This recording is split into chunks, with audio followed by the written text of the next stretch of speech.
And then you got me and your client waiting for you for an hour, and you out and about grocery shopping with your husband. Why did she send me her Cash App talking about you can send my $250? Sweet act, puppy dog eye, punch you in the face act. Are you out of your mind, bro? Is that ClutchNLoc? I taught her everything she knows.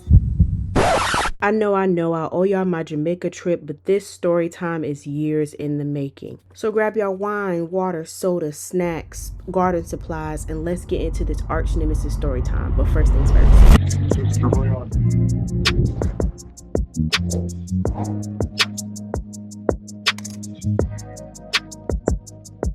Yeah, spicy like a motherfucker, but I'm sweet. Damn, I got 11%. I gotta tell you the story. Hope the camera don't die. Okay, this is what happened. I was a Loctician. This is when I first started, kinda. I was already a Loctician. I was doing Microlocks. But during this time, Bronner Brothers and pages like that, Tropical Roots and stuff like that it's reposting my work on the stuff. But I'm still kind of just, I'm just really just sending my work to them to post on their shit. And people are noticing it. Right. But I was getting asked to do Sisterlock, so I went ahead and went to the Sisterlock class. But right before I went, she had an event going on in Hampton. I'm on Arch Nemesis. Oh, so she invited me out. I'm going just like on some, I want to network. The event, nobody really kind of like showed up or whatever, but it was just cool. Like, oh damn, she's putting her own event on for this, that, and the third. And I told her I'm about to go to the Sisterlock class, so she was like, oh, well, if you need a mentor, if you need pointers, let me know, because you might need some clarification. Cool. I go to the Sisterlock class. This is like where it really started getting crazy, like strike one. She invites me to one of her installs, me and the client, and I'm going to connect the dots soon. Me and the client are in our cars. I'm talking about seat leaned back, sleep, waiting on it for like a good hour. I'm still in the military. So I'm going into my lunch to see some install, and then you got me and your client waiting for you for hours. You got two people waiting for you, and you out and about grocery shopping with your husband. What? You have an install, and then mind you, she has limited amount of time that she can do the installs because she has to be done by a certain time for whatever reason. So now you cutting into the restrict time that you have. Yeah. That makes you take days upon days to finish. We finally get in there, cool. I really couldn't really stay for that long because she came so late. But I kind of get the gist of it. I can, as long as I see it on one side of the head, I can kind of connect the dots once I navigate somebody else's head. But she asked me, oh, how do you do edges? So I'm showing her how to do edges and whatever, cool. Wait, she's a Sisterlock tech? Yeah.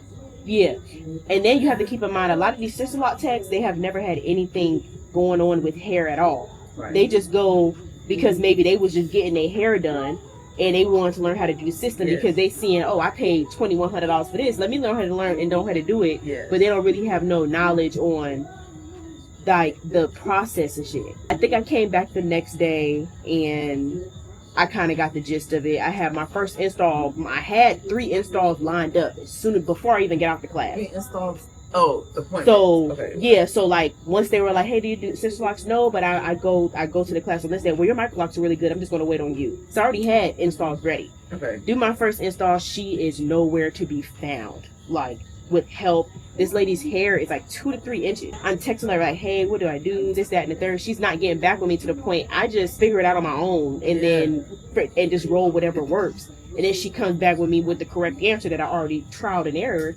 And this, that, and the third. But now, because you did help me with maybe a little bit of it after I done figured it out, now you saying you could put your name in the hat saying you taught me some shit. So then I do my next install. Oh, what you got going on? I just finished the install. Send her a picture. You just did that? My second install, like crazy ass work. Like I was cold. So then she would start sending people to me. But then she would send people to me that she didn't, that would either question her or what she got going on, like peak, like she's scamming low key, or she would send people that she don't really like the horrible bottom of the bucket client. So I was getting hella referrals. But it was with people that was really just trying to get over me, not a really quality client, or clients that was really cool, but you putting a bad taste in my mouth about them because they maybe act this, that, and the third at your consultation. When come to find out, they was cool as. But then with those people that wasn't afraid to speak up, they're telling me like, yeah, she's doing this and she's booking installs 3-4 months out, but then I gotta pay extra for the install, but you booked me that far out. I didn't want to book that far out. If I'm gonna have to pay extra, then I need the price. I got tipped with a cucumber and a tomato from one of her clients that she referred me to. I duck out on my volunteer hours. I go to the client's house next day. I spend like 10 hours on this client's head. And the whole time she's like, oh, you're so much cheaper than da-da-da. You're so much cheaper. She gave me $100 and then she gave me a tomato and cucumber out of her garden to somebody else, and you're not even giving me any type of the tip. When I just came in the clutch for you now, right? Because you didn't have no appointment. Then she would always be like trying to put little nuggets, like, "Oh, would you work in a suite?" I'm like, "Nah, I wouldn't work in no suite. I don't see how I'm paying $8.25 in rent, and I would pay $12.50 for a suite when I could just work from home. Like that don't make no sense." Right. What's it called? So with all this going on, it's kind of simultaneously. She's putting in my ear that she has a nuisance client, that like she is being a headache for this install and she might need help finishing the install. Might need help for me finishing the install. This and is then after she left you hanging. This is all going on at the same time. So she put that nugget in there. Then she's like, "Hey, let's get a suite together. That way you're not paying so much into it, this, that, and the third." So we start touring suites. We would go tour some places and her husband would be there, like in the car or whatever. Sometimes I wouldn't never bring nobody with me. But when we had it in Hampton, I brought Stefan with me and she damn near like flipped out on me like, why is he here? And I'm like, every time we was on that side of the water, your husband was with you, but now I bring a man with me and it's an issue. He can't be over here. And I'm like, I'm over here like, I don't think that's how it works. I think like if you're in a grocery store and a man walks by you, it's not like you're going to cower down or nothing. Like you're in a public place. That's what you're going to see men. You know what I'm saying? Then she wanted to choose the suite on my side of town, which she lived in, but we ended up paying the deposit for the suite and all that stuff. Ended up choosing colors and stuff like that. And mind you, she's already told us this is non-refundable. I think it was like $500, so we think we paid like $250 a piece. She texted me. I think I was playing Crash Bandicoot. I was drinking wine for sure. I was playing Sims, Crash Bandicoot, or something. And for real, I ain't play. I think it was probably Sims. I ain't play Simpsons that day, nigga. Piss me off so fucking bad, I get triggered. She talk about, yeah, you service men and I can't be around men, so we would have to coordinate our schedules, and then my kids, they go to school. And I'm like, bitch, you been through this. You been through this. Yeah. I asked you, why was you choosing a suite in Hampton in the first place? And I told you I was cool on having a suite in the first place because I was cool with working out of my house. She said she gonna hit up the lady for a refund. The lady hit her back like, nigga, I told y'all. It was the deposit is non-refundable. I signed for the slip. Oh, you live closer, you can be like the point of contact. If there's like a flood or something, they'll contact you because you get there faster. The setup. Now she's like, she's not my power of attorney. She can't sign for me. Legally I have to get my money back because she is not a power of attorney. The lady wasn't budging. She was like, either way, I told y'all, like, you acknowledged, did not know all that. You were well aware. You took notes of everything but that. Come on now. Why did she send me her Cash App talking about you can send my $250? Because you should know better than to sign for something type shit. Okay, but if you didn't know, you sent me the $250. Either way, you sent me the money to do this stuff. Like, so you acting like I done went into your account and pulled some fucking money out, bitch. You sent it to me. And I'm like, if anybody, and I replied back, I said, if anybody is owed their $250 back, it's me. So I sent my Cash App right back. Like, you the one who reneging. This is damn near like spades. You can't renege. Then a few days go by. In between these few days, I get a text from her saying that it wasn't okay for her to forward my contact information to that nuisance client that she put in my ear a couple weeks prior, finish her install because their schedules didn't align. I was like, okay. So then a couple days later, I get a text. I look, she texts the manager of the suite, hey, I'm going to go ahead and still get the suite, but it's only going to be me. It's not going to be with Deanna. It was a group chat, and I think it was, so before then, let me back it up a little bit. The manager made a group chat with me and her, and she pretty much was like, I feel like she's telling you one thing and telling me one thing and trying to put us against each other type vibe. and this, that, and the third. She was like, so I'm just going to send you the screenshots. And she's pretty much going through. It was like, I told her when we were texting to schedule the visit that what the deposits were for each room and that they were non-refundable. And then she was putting that like, I need to speak to the district manager, and Deanna has like, she was really like flaming my ass in the screenshot. So the manager established this group chat. So that happened with the client, and then I get a text message and it says that, but it's the group chat. But the way the group chat was set up, it had the manager's name first. Like she probably thought she was clicking the manager's name, but didn't realize it was comma ClutchNLoc at the end of it. So she sends that to the group chat. So to the group chat, I sent the screenshot to my Cash App and was like, congratulations on your new suite. It would be dandy for you to send me my $250 back. Here she go with the sweet act, puppy dog eye, punch you in the face act. And she's like, she calls me, I was getting the suite so I could lease it to you. What? So when you go on deployments and da-da-da-da, you wouldn't have that obligation to da-da-da-da. And I'm like, how does that make any sense when I said I was not doing a suite if I had to pay out of pocket for said suite and it costs more than my said rent? So how would that make sense if you're going to sublease something to me when the price is still going to be the price it was originally before a partnership? So then a couple weeks go by, the client texts me. And she's like, pretty much my husband keeps coming back home. He done gave me the funds, the thousands to get my hair done. And he came back from a 3-4 week underway and my hair still ain't done. She's taking so long on her hair, and she pretty much was told her, was like, well, that's your time with me for your install. The next available date that I have for an install is November, da-da-da-da.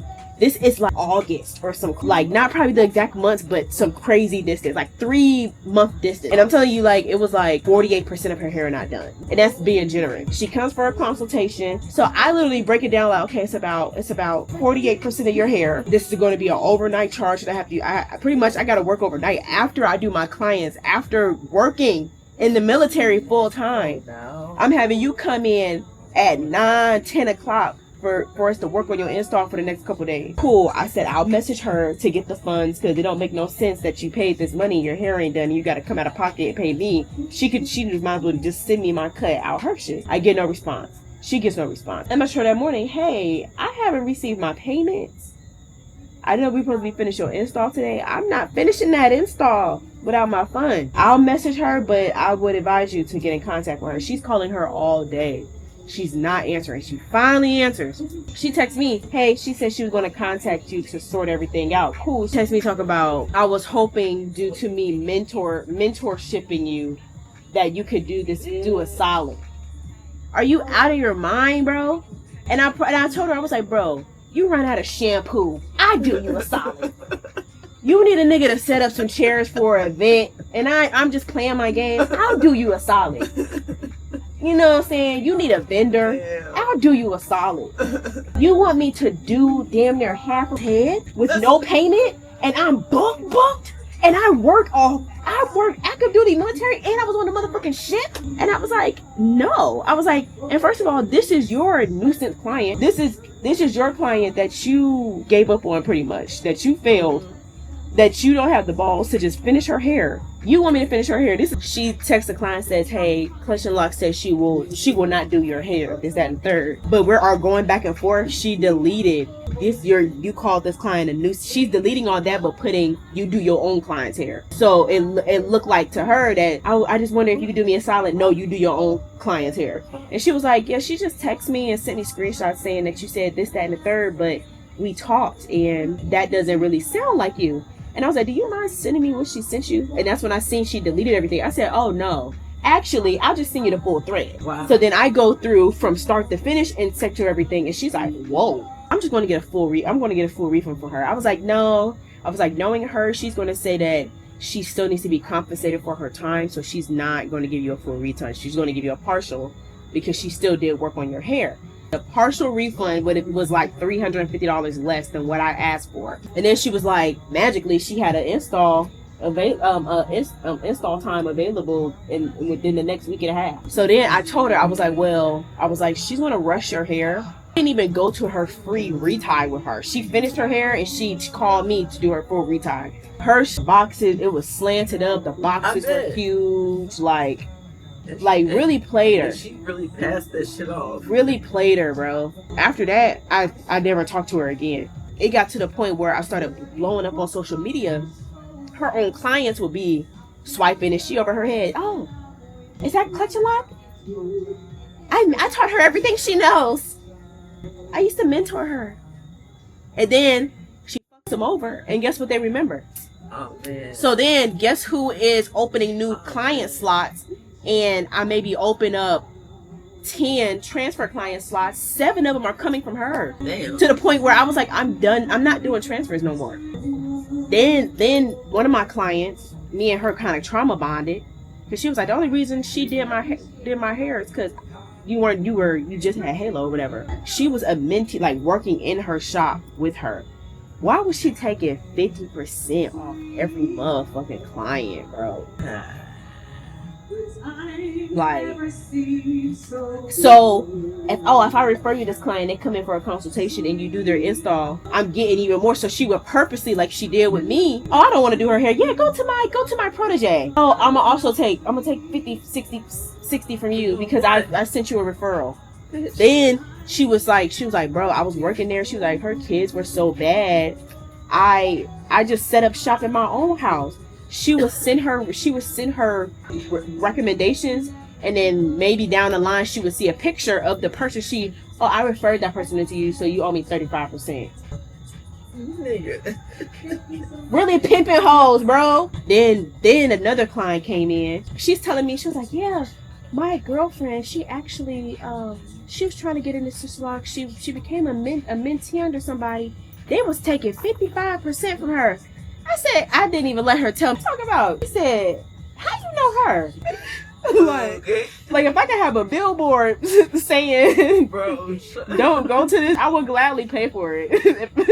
I'm helping the community. Now I start networking with other Locticians. So I'm telling them what's going on here. Yo, so this is actually her second time back in Norfolk. Her first time, she did this special, pretty much like you if you schedule your install for any of these dates and you pay blah blah blah up front, you getting like a 55% discount, like some crazy ass shit. Like pretty much like if you book these dates, your install is 55% off, but you also have to pay like majority of it up front to get that discount. Nigga. So keep that in mind. Sisterlocks are one of the top priced services for installs. Everybody is jumping on it. So she's literally overbooking all these people on the same date. Guess what she did? She turned around and left for Texas off the money that everybody paid up front. Oh my god. So when I met her, it was her coming back after she had that whole scandal. Hold on, nigga. What do you mean left for Texas? She took everybody's upfront deposit, and that funded her move to Texas permanently. But nigga, they said they tell from the grapevine, they told me niggas was making GoFundMe's for the shit. Wait, nigga, hold on.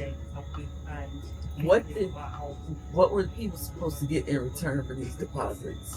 They were supposed to get whatever date that they had to book. Whatever date that they had to book, they just booked that date. And it would be like unconventional days. Like usually when I do installs, I do Friday, Saturday, Sunday, because usually that's when clients are off. Right. It was like, it was like a Tuesday, Wednesday, Thursday, or like some dates that really is a struggle to get off. But if you telling me I get 55% off if I schedule these dates, hell yeah, I'll figure the fuck out. Yeah. And so many people jumped on it. Wow.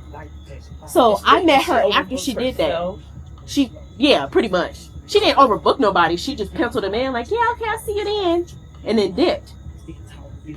And didn't do none of the installs. Wait. So she stole these. Yeah, she stole them people money. She ran off with these. Okay, so I met her after that. After she did that, she came back after that. So did anybody confront her? Did anybody go up to her? I don't know. That's the thing, because I'm like, how the fuck? Because through the grapevine, this is how one of the girls that came to Sisterlock Consultant, she was like, I had Sisterlock. She was like, my consultant knew I had background in cosmetology and was like, you need to go to the class now because you're going to make hella fucking money. Because she done dumped hundreds of clients out, and also clients that done paid thinking they're going to get Sisterlock. So now they about to pay somebody else to get the Sisterlock because they ain't paying. So that's how she ended up getting in business. Like, so she did all that. That's when she came back. That is the person I met. And of course she gonna latch on to me because I don't know what the fuck going on because I'm not from here. Oh my god, bro.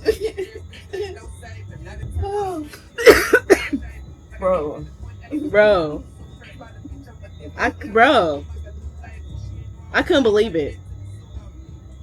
But my mom, she was like, that's just a sign from the universe telling you to let it go.